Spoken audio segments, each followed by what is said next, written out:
করিম সাল্লাল্লাহু আলাইহি ওয়াসাল্লামের উপর সাল্লাল্লাহু আলাইহি ওয়াসাল্লাম।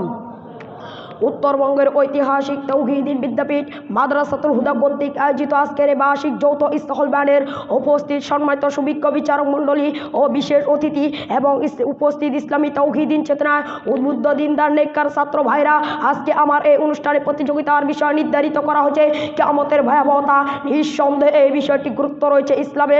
সম্মানিত দ্বীনি বৈঠকের ভাইরা, আমি কি করে বুঝাবো যে কিয়ামতের ভয়াবহতা কি, যার আলোচনা শুনলে অন্তর কম্পিত হয়ে যায়, রক্ত শীতল হয়ে যায়, মাথা কল্পনায় হচ্চকিত ভাব ধারণ করে। সম্মানিত দ্বীনি ভাইরা, আসলে দিনটি যে এমন ভয়াবহ, আল্লাহ রাব্বুল আলামিন সূরাতুল হজ্জ 1 নম্বর আয়াতে বলেন, ইয়া আইয়ুহান নাসুত্তাকু রাব্বাকুম, হে লোক সকল তোমাদের প্রতিপালককে ভয় করো। ইন্না জালজালাতাস সাআতি শাইউন আযীম, নিশ্চয় সেই কিয়ামতের প্রকম্পনীয় একটি ভয়ঙ্কর ব্যাপার। সম্মানিত হাজিরিন, সেই কিয়ামত কখন আসবে নবীরাও তা জানতেন না, মানুষ তো দূরে থাকো।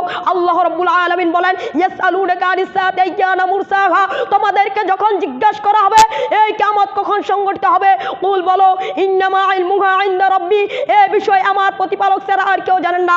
সম্মানিত হাজিরিন, আমরা অতএব থেকে এটাই বুঝতে পারলাম যে এই কিয়ামত যখন সংঘটিত হবে একমাত্র আল্লাহ রাব্বুল আলামিন ছাড়া আর কেউ জানেন না। সম্মানিত উপস্থিতি, সেই কিয়ামতের দিন এই পৃথিবী লন্ডভন্ড হয়ে চুরমার হয়ে যাবে। আল্লাহ রাব্বুল আলামিন বলেন, ফাইদা নুফিখা ফিস সূরি নাফকাতু ওয়াহিদা, সেই কিয়ামতের দিন যখন সিংহারে শুধুমাত্র একটি ফুৎকার দেওয়া হবে, এতেই পৃথিবী লন্ডভন্ড হয়ে চুরমার হয়ে যাবে।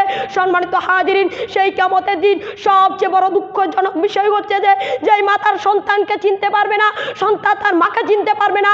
আল্লাহ রাব্বুল আলামিন সূরাতুল আবাসায় 34 থেকে 37 নম্বর আয়াতে বলেন, ইয়াউমা ইয়াফিরুল মারউ মিন আখি, সেদিন মানুষ পলায়ন করবে তার ভাই হতে, ওয়া উম্মিহি ওয়া আবি, এবং স্ত্রী সন্তান হতে, ওয়া সাহিবাতিহি ওয়া বানি, এবং স্ত্রী সন্তান হতে, লিকুল্লি ইমরিইম মিনহুম ইয়াউমা ইযিন শাআনু ইগুনি, সেদিন সবাই ব্যস্ততায় থাকবে।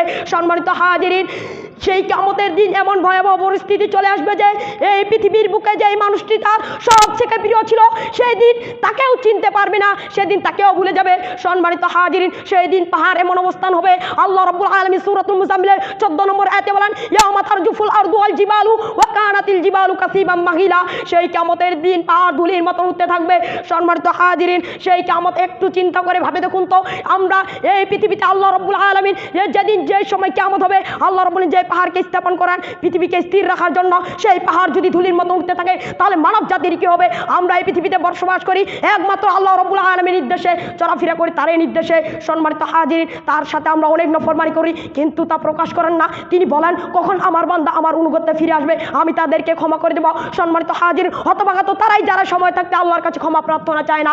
সম্মানিত হাজির, সেই কিয়ামতের দিন অত্যন্ত দুঃখের জনক বিষয় হচ্ছে যে আল্লাহ রাব্বুল আলামিন আসমানকে তার ডান হাতে নিয়ে বলবে, আনাল মালিকু, আমি বাদশাহ, আইনাল জব্বারু, দুনিয়ার রাজা বাদশারা কোথায়, আইনাল মুতাকাব্বিরু, দুনিয়ার অহংকারীরা কোথায়, এবং বাম হাতকে তার মাটিকে নিয়ে বলবে, আনাল মালিকু, আমি বাদশাহ, আইনাল জব্বারু, দুনিয়ার রাজা বাদশা কোথায়, আইনাল মুতাকাব্বিরু, দুনিয়ার অহংকারীরা কোথায়।